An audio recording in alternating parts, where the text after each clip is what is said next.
안녕하세요, 버튼원입니다. 사실 청약 제도만 딱 놓고 보면은 되게 좋은 제도거든요. 건설사 입장에서는 내가 물건을 만드는데 미리 팔아놓고 물건을 만드는 거잖아요. 거기다가 계약금이라든지 중도금이라든지 이런 돈을 줘요. 그리고 분양받은 사람 입장에서 되게 좋은 게 내가 들어갈 계획을 세울 수 있는 거잖아요. 아, 내가 지금 계약금 얼마 내고 중도금을 이렇게 대출 받아가지고 내고 3년 뒤에 내가 입주를 하는구나, 이런 계획을 세울 수 있단 말이에요. 심지어 주변에 있는 아파트보다 새 아파트인데 내 집이 더 싸. 그래서 이런 말이 있어요. 신혼부부 특별공급으로 사전 신청했는데 애 중학교 갈 때 입주한다. 아파트 청약을 10분 만에 다 얘기해 보겠습니다.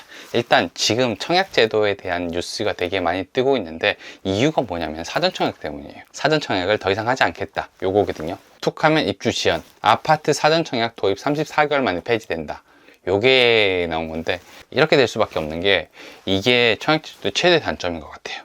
간단하게 청약에 대해서 좀 먼저 얘기를 해보면은, 요게 이제 주택공급제도라는 게 있는데, 아파트를 짓게 되면은 청약을 통해서 살 사람들을 모집하게 돼 있어요. 이게 왜 그러냐면은 새 아파트잖아요. 그러니까 누구나 다 좋아하는 새 아파트니까 사람들이 막 새 아파트를 사고 싶어하는 욕구가 막 넘쳐요. 그래서 나도 살게요, 나도 살게요, 막 이런단 말이에요. 그러니까 A 건설사라는 데가 새 아파트를 하나 지었다라고 해볼게요. 그러면은 원래는 내가 1억에 팔아야겠다라고 생각을 했어. 근데 사고 싶은 사람들이 너무 많다 보면은, 야야 잠깐만, 야 생각해보니까 이거를 우리가 1억에 팔 게 아닌 것 같지 않냐? 야 1억 5천에 팔아보자, 아니면 2억에 팔자, 이런 일들이 생기는 거죠. 그러니까 생각보다 비싸게 팔아도 살 사람이 많으니까 더 비싸게 팔게 되면서 돈 많은 사람들만 아파트를 사게 되는 거예요. 이렇게 되면 돈 많은 사람들만 사게 되거나, 아니면 부동산 시장이 되게 과열되겠죠. 아니면은 다른 사람들한테 막 주는 거예요. 그냥 누구한테 팔든 뭔 상관이야. 넌 나랑 친하니까 내가 이거 너한테 팔 테니까 너가 이거 사가지고 더 비싸게 팔아, 이런 일도 생긴단 말이에요. 이렇게 되면 진짜 부동산 시장이 엄청난 과열이 생기고, 아니면 돈이 있거나 빽 있는 사람들만 새 아파트를 살 수 있는 시장이 온단 말이에요. 그래서 이런 것들을 막기 위해서 주택청약이라는 걸 만들었습니다. 주택청약제도. 아파트를 짓게 되면은 입주자 모집 공고를 해서 청약통장을 가지고 있는 사람들을 중에서 추첨을 해서 아파트를 살 권리를 주는 거죠. 딱 이렇게 듣기만 하면은, 야 맞네, 저렇게 해야지, 저게 공평한 거지 라고 생각할 수 있는데, 사실 청약제도가 되게 이상하거든요. 우리가 청약으로 집을 산다라고 하지만 실제로 집이 있는 건 아니거든요. 없잖아요. 청약을 해서 받는다 하더라도 집을 사는 게 아니라 집을 살 수 있는 권리를 사는 거죠. 아파트 청약할 때 보통 모델하우스 같은 거 짓잖아요. 그래, 모델하우스에 가가지고 집을 막 보고, 야 이렇게 좋은 게 만들어질 거니까 우리가 이거 너한테 팔게. 지금은 없어. 지금은 없어. 건물도 없고 집도 없지만 이거를 만들 거니까 너 사. 그리고 계약금이랑 중도금을 나한테 입금하면 돼. 요게 청약제도거든요. 되게 이상하잖아요. 우리가 원래 물건이라는 걸 사게 되면은 돈을 냈으면 물건을 받는 거잖아요. 근데 아직 물건이 없어. 근데 물건을 만들 거야. 그러니까 미리 사. 돈은 미리 내면 돼. 약간 요런 거잖아요. 청약제도가 조금만 다르게 생각하면 되게 이상하단 말이에요. 근데 여기서 더 이상한 거는 지금 문제가 되고 있는 사전청약이에요. 그러니까 지금 집은 없어. 아파트도 없고 건물도 없는데 살 거면은 청약을 할 테니까 네가 돈을 나한테 줘. 근데 사전청약은 여기서 한 번 더, 야 청약을 할 거니까 그 전에 먼저 신청해, 요거거든요. 너무 많이 간 거죠. 이게 이렇게 얘기하면 되게 어려우니까 이거랑 좀 비슷한 게 뭐냐면은 대치동 학원가를 보면 됩니다. A라는 학원이 있다고 한번 해볼게요. A 학원이 있는데 이 A 학원에 들어가면 서울대랑 연고대를 정말 많이 가는 거예요. 진짜 좋은 학원이구나. 그럼 사람들이 막 들어가고 싶을 거 아니에요. 나 A 학원 갈래, A 학원 갈래, 막 이렇게 한단 말이에요. 그러니까 사람들이 많아지니까 A 학원에서 입시 테스트라는 걸 만듭니다. 우리 학원에 들어오려면은 어느 정도의 테스트를 보고 합격을 해야 돼. 자, 이렇게 되는 거예요. 근데 가고 싶잖아요. 좋은 학원이고 유명한 강사들이 많으니까 가고 싶어. 그래서 B 학원에서 이런 걸 만드는 거예요. A 학원 입시 테스트를 볼 수 있게 우리가 준비시켜 줄 테니까 우리 학원으로 오세요. 그러니까 사람들이 또 이제 B 학원으로 많이 가는 거예요. 야 괜찮네. 근데 사람이 많이 모이니까 또 테스트를 만드는 거야. 그러니까 C 학원에서 또 이걸 만드는 거예요. B 학원을 가고 싶으면은 우리 학원으로 오세요. 우리가 테스트를 준비해 드릴게요. 약간 이런 거거든요. 요게 사전청약이라고 보면 됩니다.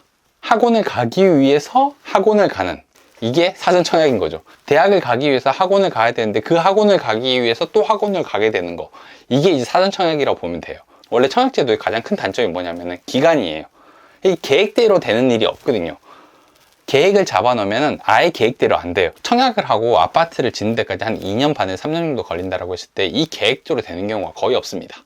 보통 여기서 한 3개월에서 6개월 사이는 그냥 더 가는 거예요. 그럼 2년 반에서 3년 사이에 무슨 일이 생기냐면은 요런 게 나옵니다. 얘 이름이 맹꽁이에요. 맹꽁이. 야, 공사를 막 하고 있어요. 아파트 지어야 되니까 공사할 거 아니에요. 공사를 막 하고 있어. 근데 얘가 갑자기 나타나. 얘가 이렇게 보여도 멸종위기 야생생물 2급입니다. 2급. 요런 법이 있어요. 야생생물 보호 및 관리에 관한 법률이라는 게 있는데 얘들이 나오게 되면은 서식지를 옮겨줘야 돼요. 그러니까 서식지를 보호해주거나 아니면 얘가 살 수 있는 서식지를 새로 만들어가지고 얘들을 다 이주시켜줘야 돼요. 공사를 시작했는데 몇백억이 들어가지고 공사를 시작을 했는데 맹꽁이 서식지가 나오면 공사 멈추고 전부 다 얘들 옮겨줘야 돼요. 한 마리씩 한 마리씩. 그러니까 공사가 늦어지죠.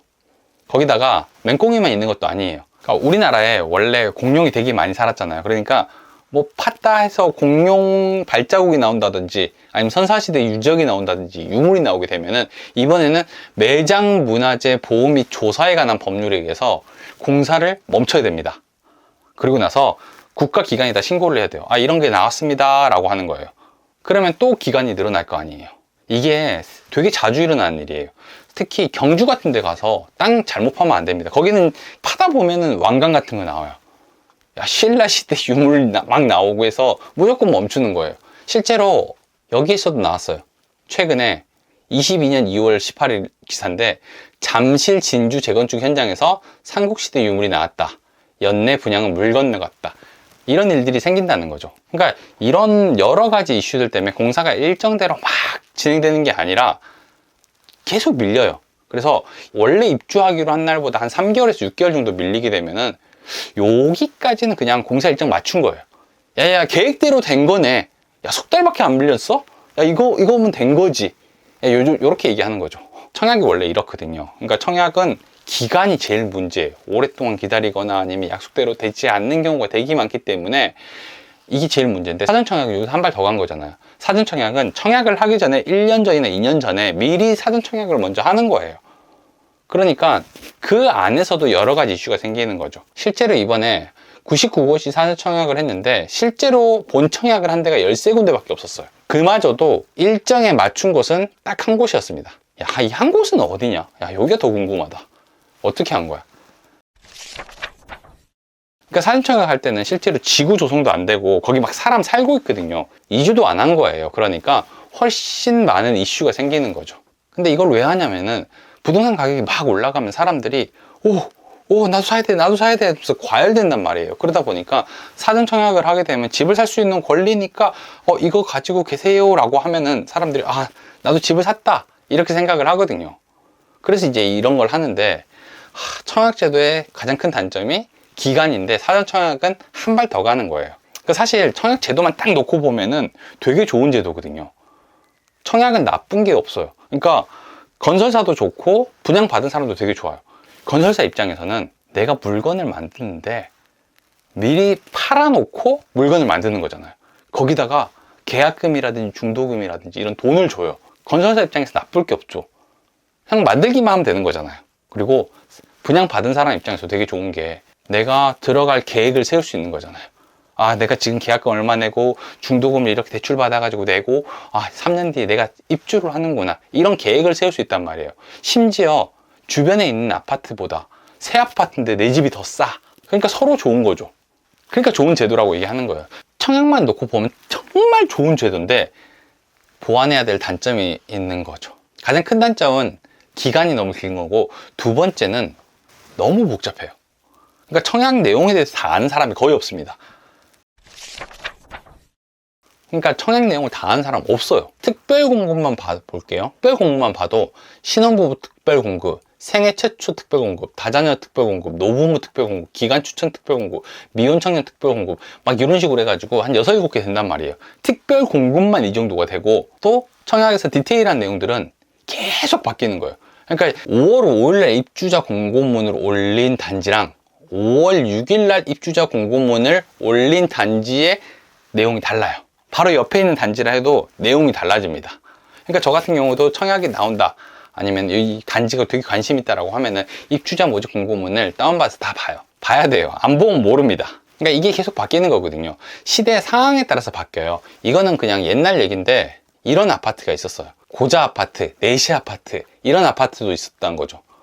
이게 뭐냐면은 지금은 상상할 수도 없잖아요. 우리가 저출산 시대인데, 옛날엔 애를 너무 많이 나니까, 야, 불임 수술을 하면은 우리가 아파트 청약에서 가산점을 줄게 라고 해가지고 정관 수술을 하거나 불임 수술을 하고 서류를 내게 되면은 아파트 청약할 때 가산점을 줬어요. 실제로 정관 수술을 해서 받은 반포 아파트, 이런 것들이 있습니다. 야, 반포 아파트 정도면 해도 되나? 이런 생각이 좀 들기는 아닙니다. 그러니까 이런 식으로 시대적인 상황이라든지 뭐 조금 바뀌는 거에서 계속 바꾸다 보니까 청약 제도가 너무 많이 바뀐 거예요. 이런 게 있잖아요. 인터넷에 짤로 돌아다니는 거. 졸업 논문 수정, 졸업 논문 수정 1, 2, 완성 1, 완성 2, 최종 완성 1, 완성 2, 완성본 파이널 1, 파이널 2, 파이널 최종 1, 파이널 최종 2. 이런 식으로 고친단 말이에요. 근데 청약제도는 이것보다 한 1000배 정도 더 고친 거예요. 1000배 정도. 그러니까 너무 복잡하죠. 특히 사전청약 같은 경우 문제가 더 많았던 거예요. 원래 사전청약이 2009년도에 있던 거였는데, 이게 없어진 이유가 뭐였냐면은 요거였어요. 입주 지연. 완전 놀랍죠. 그러니까 2009년에도 입주 지연이 계속 문제돼 가지고 결국엔 없어졌거든요. 2024년에도 똑같이 툭하면 입주 지연, 아파트 사전청약 도입 34개월 만에 폐지, 이거 또 뜨잖아요. 그러니까 거의 평행 이론처럼 계속 반복되는 거예요. 원인이 지금이랑 똑같습니다. 이번에는 진짜 많이 고쳐가지고 보완한다고 했는데도 또 똑같은 일이 일어난 거죠. 사실 당첨된 사람들이 너무 오래 기다리는 거예요. 당첨이 되고 나면은 그 조건을 좀 유지해야 되거든요. 아니면 주택을 중간에 사거나 그럴 수가 없어요. 그러니까 조건을 유지해야 되니까 너무 힘든 거야. 무주택자로 계속 살아야 되고, 이 지역에 계속 살아야 되고, 뭐 변동할 수가 없는데, 이게 원래는 3년 걸린댔던 게 5년, 10년 이렇게 걸리다 보면은 문제가 커지는 거죠. 그래서 이런 말이 있어요. 신혼부부 특별공급으로 사전 신청했는데 애 중학교 갈 때 입주한다. 거의 한 15년 정도 걸린다는 거죠. 그래서 포기한 사람들이 엄청 많습니다. 그래서 약간 희망 고문이라는 말이 되게 잘 맞는 것 같아요. 오늘은 청약 제도에 대해서 좀 얘기를 해봤는데, 청약은 되게 좋은 제도예요. 근데 입주 지연이라든지 사업 차질, 뭐 아니면 관리 부실, 당첨자들이 이렇게 안 하는 거, 이런 부분들이 되게 많거든요. 이런 부분들을 좀 알고 있으면 도움이 될 것 같아요. 구독과 좋아요, 알람 설정 꼭 해주시고요. 감사합니다. 저는 버트농이었습니다.